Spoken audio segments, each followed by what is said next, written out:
und Terrorist ist gestorben. Vater von Terrorist ist tot.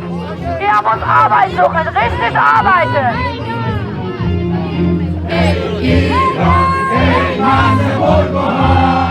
ای خاکم سرچشمه هنر دور از تو اندیشه بدا آینده مانی تو جاودان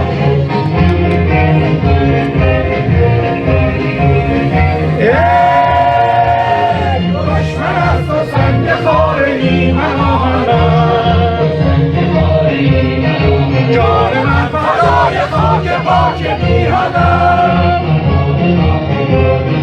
مهر تو چون شاد پیشم دور از تو نیست اندیشم در راه تو که ارزشی دارد این جان ما آینده ما خاک ایران ما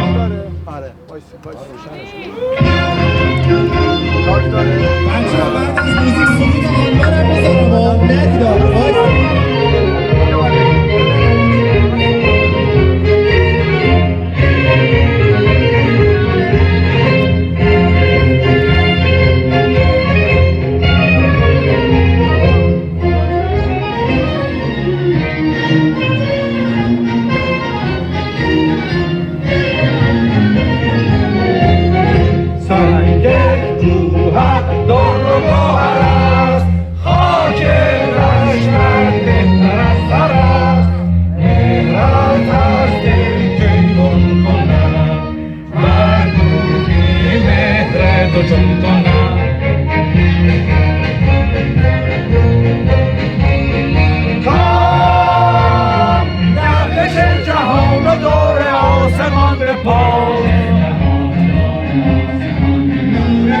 ندیدم همیشه رهنمای ما